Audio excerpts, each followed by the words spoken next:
Welcome back to our channel. So இன்னைக்கு நம்ம சேனலில் என்ன வீடியோன்னு பார்த்தீங்கன்னாக்கா ஒரு முட்டை குழம்பு தான் செய்ய போகிறோம். சிம்பிளான ரெசிபி தான். ஸோ அதை எப்படி செய்யறதுன்னு சொல்லிட்டு உங்களுக்கு நான் காட்டுறேன்.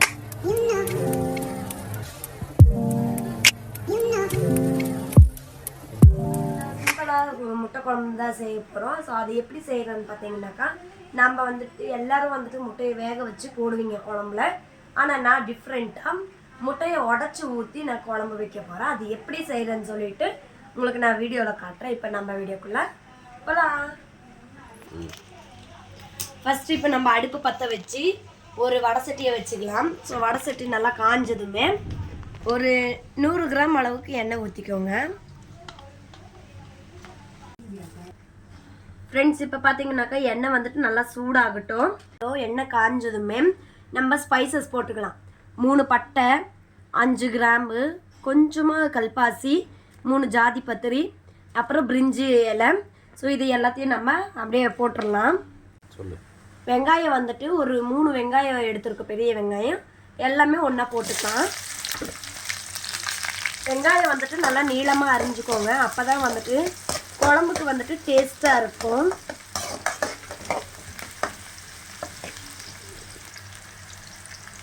இப்போ கொஞ்சமாக ஒரு கொத்தளவு கருவேப்பிலை சேர்த்துக்கோங்க.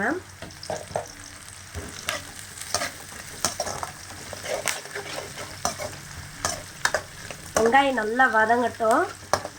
வெங்காயம் வதங்கினதுக்கப்புறம் நம்ம இஞ்சி பூண்டு பேஸ்ட்டு சேர்த்துக்கலாம். உப்பு வந்துட்டு தேவையான அளவு போட்டுக்கோங்க. ஏன்னா வெங்காயம் வதங்கிறதுக்கு வேண்டி நம்ம உப்பு போடுறோம். ஸோ அதனால் உப்பு நம்ம தேவையான அளவு நம்ம போட்டுக்கலாம். மஞ்சத்தூள் வந்துட்டு 1 டீஸ்பூன் போட்டுக்கோங்க. ஒன்றுன்றது ஒரு 1.5 டீஸ்பூன் அளவுக்கு நீங்கள் சேர்த்துக்கோங்க. மஞ்சத்தூள் வந்துட்டு ஒரு 1.5 டீஸ்பூன் அளவு நீங்கள் சேர்த்துக்கோங்க. நல்லாயிருக்கும், கலர் கொடுக்கும். ஸோ இது நல்லா வதங்கிருச்சு. இப்போ வந்துட்டு நம்ம இஞ்சி பூண்டு பேஸ்ட்டு சேர்த்துக்கலாம்.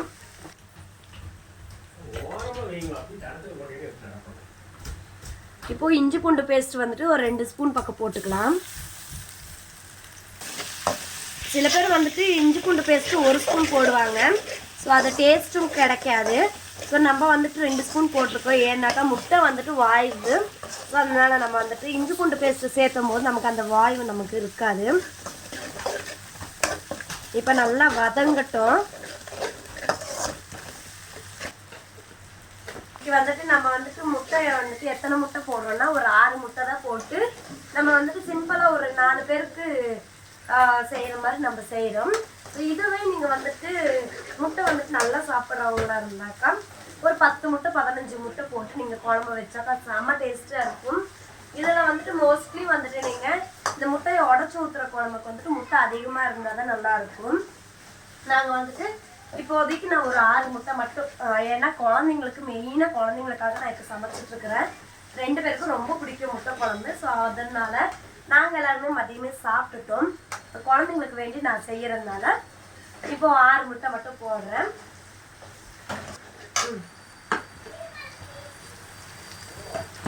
இப்போ வந்துட்டு தக்காளி பெரிய தக்காளி நாட்டு தக்காளி வந்துட்டு ஒரு 4 தக்காளி போட்டிருக்குறோம். மீடியம் சைஸாக இருந்தால் நான் 3 போட்டுக்கோங்க. ரொம்ப குட்டியாக இருந்தாக்க 4 போட்டுக்கோங்க.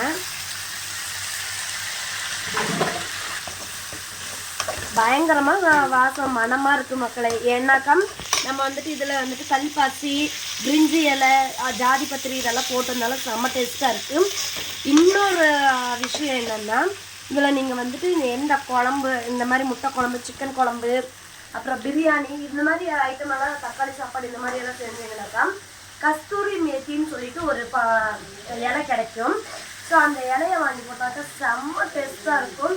வந்துட்டு நமக்கு வந்துட்டு டேஸ்ட் எடுத்து கொடுக்கும். நமக்கு பிரியாணியோட ஸ்மெல்லும் அப்புறம் குழம்போட ஸ்மெல்லும் நமக்கு வந்துட்டு தூக்கி கொடுக்கும். அது சாப்பிடவும் நல்லா டேஸ்ட்டாக இருக்கும். ஒரு கெடுதலும் இல்லை. அதெல்லாம் நான் வந்துட்டு பெங்களூரில் இருந்தங்காட்டி பெங்களூர்லேருந்து நாங்கள் வாங்கிட்டு வந்து சமைச்சிட்டு இருந்தேன். இப்போ தீர்ந்துருச்சு. இப்போ இடையில அம்மா வீட்டுக்கு போனால் தான் அங்கேருந்து நான் வாங்கிட்டு வரணும். ஏன்னா நம்ம கோயம்புத்தூரில் அதிகபட்சம் கிடைக்கிறது ரேரு. லோக்கலில் வந்துட்டு கிடைக்காது. லோக்கல் இந்த சாதாரண மளிகை கடைகள்லாம் கிடைக்காது. நம்ம டிபார்ட்மெண்டல் ஸ்டோர்லலாம் நல்லா கிடைக்கும். ஸோ உங்களுக்கு அது இருந்தாக்கா எனக்கு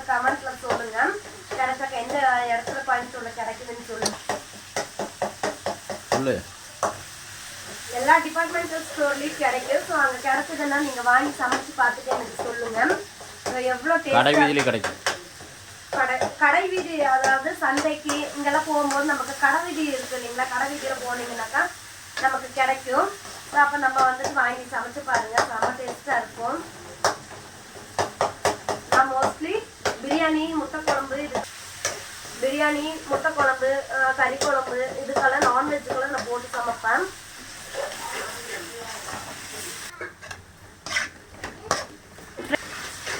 இங்கே பாருங்க ஃப்ரெண்ட்ஸ், இப்போ நம்ம வெறும் தக்காளி, வெங்காயம், இஞ்சி பூண்டு பேஸ்ட் இது மட்டும்தான் போட்டோம். நமக்கு வந்துட்டு கிரேவி மாதிரி வந்துருச்சு பார்த்தீங்களா. ஸோ இது கூடவே நம்ம மசாலான்னு சொல்லிடுறேன். இப்போ இதில் பார்த்தீங்கன்னாக்கா மல்லித்தூள் வந்துட்டு நான் 2 ஸ்பூன் போட்டிருக்கேன், சிக்கன் மசாலா 1 ஸ்பூன், முட்டை மசாலா வந்துட்டு 3 ஸ்பூன், காஷ்மீரி பவுடர் வந்துட்டு 1 ஸ்பூன் போட்டிருக்கேன்.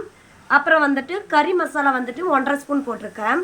இதை நம்ம வந்துட்டு அப்படியே நம்ம கொட்டி வதக்கிடலாம். பாருங்கள், இப்போ நான் மசாலாலாம் போடுறேன். மல்லித்தூள் வந்துட்டு ஏன் நான் 2 ஸ்பூன் போட்டிருக்கேன்னு பார்த்தீங்கன்னாக்கா அது வந்துட்டு நமக்கு வந்துட்டு குழம்பு வந்துட்டு டேஸ்ட் கொடுக்கும். அப்புறம் வந்துட்டு இப்போ பார்த்தீங்கன்னாக்கா நம்ம மசாலா வந்துட்டு வந்துருச்சு. அப்புறம் காஷ்மீரி தூள் நம்ம எதுக்காக சேர்த்துருக்கேன்னு பார்த்தீங்கன்னாக்கா கலருக்காக, நான் கலருக்காக சேர்த்துருக்கேன். இப்போ வந்துட்டு நமக்கு வந்துட்டு ஒரு டம்ளர் அளவுக்கு நம்ம தண்ணி ஊற்றிக்கலாம். நான் தண்ணி இப்போ எதுக்காக சேர்த்துருக்கேன்னாக்கா நம்ம மசாலாவோட பச்சை வாடையெல்லாம் போகணுன்றதுனால 1 டம்ளர் அளவுக்கு நான் தண்ணி சேர்த்துருக்கேன். ஏன்னா நம்ம இன்னும் தேங்காய் அரைச்சி ஊற்றும் போது இன்னும் மறுபடியும் நம்ம தண்ணி ஊற்றி தான் ஆகணும். அதனால் அதுக்குள்ளே நம்ம தேங்காவை அரைச்சிட்டு உங்களுக்கு நான் காட்டுறேன் பாருங்கள். நான் பார்த்துட்டிங்கனாக்கா 2 டம்ளர் தண்ணி ஊற்றிட்டு உப்பு வந்துட்டு எனக்கு கொஞ்சமாக தேவையான அளவு நான் சேர்த்துக்கிறேன். ஏன்னா நம்ம மறுபடியும் முட்டையெல்லாம் ஊற்றணும், தேங்காய் ஊற்றணும். ஸோ அதனால் நம்ம அதை பார்த்துட்டு நம்ம சேர்த்துக்கலாம். நல்லா பெரட்டி விட்டுருங்க. இப்படியே இந்த நம்ம அப்படியே அள்ளி சாப்பிடணும் போல் இருக்கும். ஸோ வந்துட்டு நம்ம வந்துட்டு அந்த ஐடியாவை கொஞ்சம் ஸ்டாப் பண்ணி வச்சுட்டு தேங்காய் ஊற்றி முட்டை ஊற்றுனதுக்கப்புறம் நம்ம சாப்பிடலாம். இது வந்துட்டு கொஞ்சம் நல்லா கொதிக்கட்டும். இது கொதிக்கிறதுக்குள்ளே நம்ம போய் தேங்காய் அரைச்சிட்டு வந்துடலாம். குழம்பு பாருங்கள், இப்போ கலர் வந்துருச்சு. இதுக்காக தான் நான் வந்துட்டு காஷ்மீரி பவுடர் போட்டேன். தனி மிளகாய் தூள் போட்டிங்கனாக்கா அதுவே உங்களுக்கு காரம் கொடுக்க ஆரம்பிச்சிடும். பாருங்கள் ஃப்ரெண்ட்ஸ், இப்போ நான் சிம்மில் வச்சு ஒரு 1/4 மணி நேரம் கொதிக்க விட்டேன். நம்ம ஊற்றின எண்ணெயெல்லாம் பிரிஞ்சு எப்படி வந்திருக்கு பாருங்கள்.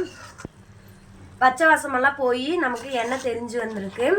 ஸோ நான் எதுக்காக மிளகாத்தூள் சேர்க்கலைன்னா இந்த முட்டை மசாலா, இந்த காஷ்மீரி தூள், சிக்கன் தூள் இதெல்லாம் சேர்த்தனங்காட்டி இதுலேயே எனக்கு கொஞ்சம் குழம்புக்கு காரம் வந்துடும். தனி மிளகாத்தூள் சேர்த்தும் போது என்ன பார்த்தீங்கன்னாக்கா ஹெவியான காரம் வந்துடும், குழந்தைங்க சாப்பிட முடியாது. அப்படி பெரியவங்க நீங்கள் சாப்பிட்றதா இருந்தாக்கா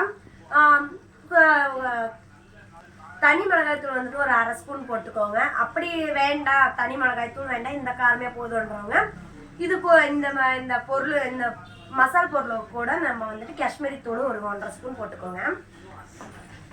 இப்போ பார்த்தீங்கன்னாக்கா நான் வந்துட்டு தேங்காய் அரை மூடி, சீரகம் வந்துட்டு 1 ஸ்பூன் சீரகம் போட்டு நைஸாக அரைச்சிருக்கேன். இதை வந்துட்டு நம்ம ஊற்றிடலாம்.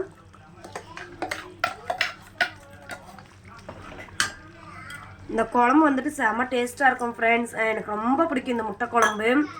எங்கள் வீட்டுக்காரர் வந்துட்டு நான் கேட்டாக்கா எனக்கு உடனே செஞ்சு கொடுத்துருவாரு.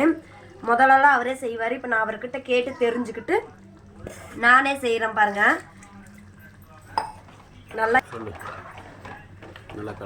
நல்லா கலக்கி விட்டுறலாம். இப்போ இதை இந்த கொஞ்சம் அரைச்ச தண்ணி, ஜாரில் இருக்கிற தண்ணி நம்ம சேர்த்துக்கலாம். ஏன்னா வேஸ்ட் பண்ணக்கூடாது. தேங்காய் ஊற்றினாக்கா நமக்கு வந்துட்டு குழம்பு வந்துட்டு கலர் கிடைக்காது. ஸோ ஆனால் நான் காஷ்மீரி தண்ணி வந்துட்டு 1/2 டம்ளர் ஊற்றிக்கிறேன். காஷ்மீரி பவுடர் போடுறதுனால நம்ம வந்துட்டு கலர் பாருங்கள், உங்களுக்கு குழம்புக்கு கலர் எப்படி கொடுத்துருக்குன்னு. இந்த தேங்காய் வந்துட்டு நல்லா கொதிக்கட்டும். கொதித்து அந்த பச்சை வாடையெல்லாம் போனதுக்கப்புறம் நம்ம முட்டையை உடச்சி ஊற்றிக்கலாம். குழம்புக்கு வந்துட்டு இப்படியே டேஸ்ட் கிடைக்காது.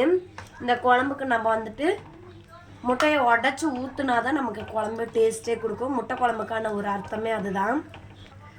இது வந்துட்டு நீங்கள் வந்துட்டு நார்மல் மீடியமாக தண்ணியை வச்சுக்கோங்க. இந்த அளவுக்கு தண்ணி போதும். ஸோ இது ரொம்ப தண்ணியை வச்சாலும் குழம்பு நல்லா இருக்காது, ரொம்ப கெட்டியாக கிரேவியாட்டு வச்சாலுமே நல்லா இருக்காது. இப்போ இந்த பதத்துக்கு போதும். ஸோ நம்ம இது வந்துட்டு நல்லா கொதிக்கட்டும். கொதிச்சு அந்த தேங்காயோட பச்சை வாசனை எல்லாம் போனதுக்கப்புறம் நம்ம முட்டையை உடச்சி ஊற்றிக்கலாம். இங்கே பாருங்க, இப்போ நம்ம வந்துட்டு குழம்பு பார்த்தீங்களா எப்படி நல்லா கொதிச்சு வந்துருச்சு. ஒரு கலரி விட்டுருங்க, ஏன்னா அடி பிடிச்சிருக்கோம். ஸோ இப்போ நல்லா கொதிச்சிடுச்சு. அடுப்பு வந்துட்டு நம்ம லோ ஃப்ளேமில் வச்சுக்கோங்க. லோ ஃப்ளேமில் வச்சுட்டு இப்போ நம்ம வந்துட்டு முட்டையை உடச்சி ஊற்றிடலாம்.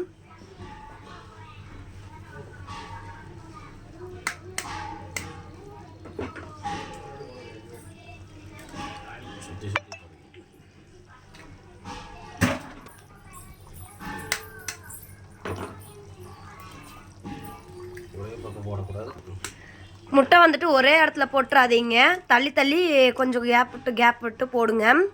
அப்போ தான் ஒரு முட்டையும் நமக்கு கிடைக்கும்.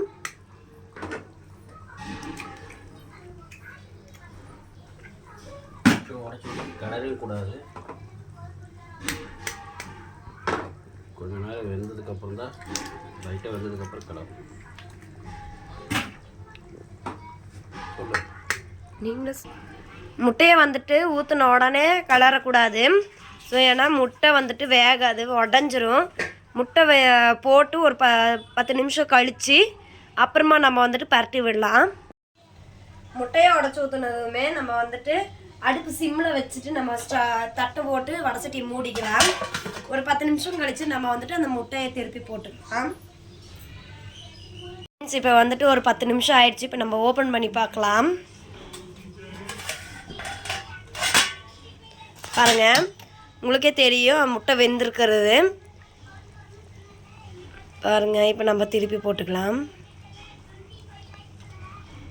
பார்த்தீங்களா, அவ்வளோதான்.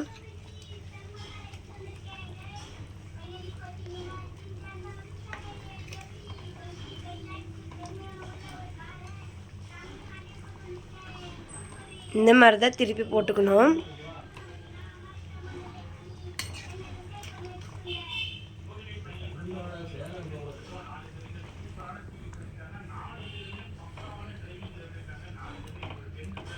ஓகே, நல்லா எல்லாத்தையும் திருப்பி போட்டாச்சு. கொத்தமல்லி போட்டு ஒரு 5 நிமிஷம் மூடி வச்சுட்டு நல்லா கொதிச்சதுக்கப்புறம் நம்ம வந்துட்டு ஸ்டவ் ஆஃப் பண்ணிக்கலாம். ஏன்னா கொத்தமல்லி போட்டதுக்கப்புறம் அந்த கொத்தமல்லியோட மனம் பூரா நம்மளுக்கு குழம்புல கிடைக்கும். ஸோ இப்போ மூடி வச்சிடலாம். ஓகே, குழம்பு ரெடியானதுமே உங்களுக்கு நான் காட்டுறேன். ஃப்ரெண்ட்ஸ், இப்போ நம்ம குழம்பு வந்து ரெடி ஆயாச்சு. இங்கே பாருங்கள், ஓப்பன் பண்ணி பார்க்கலாம். இப்போ பாருங்கள் எப்படி இருக்குன்ட்டு. நம்ம வந்துட்டு அந்த காஷ்மீரி மிளகாத்தூள் போட்டங்காட்டி நமக்கு கலர் பாருங்கள் எவ்வளோ அழகாக வந்திருக்குன்னு. ஓகே, நல்லா இருக்கும்.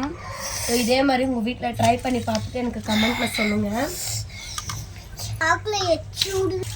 ஓகே ஃப்ரெண்ட்ஸ், இதை வந்துட்டு நான் தட்டில் சர்வ் பண்ணி சாப்பிட்டு பார்த்துட்டு சொல்கிறேன் எப்படி இருக்குன்னு சொல்லிட்டு.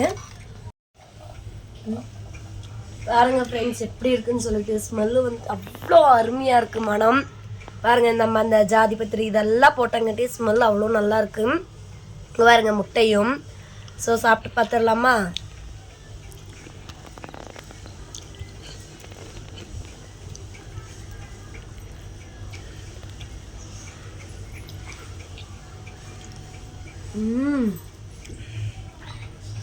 செம்மையாக இருக்குது.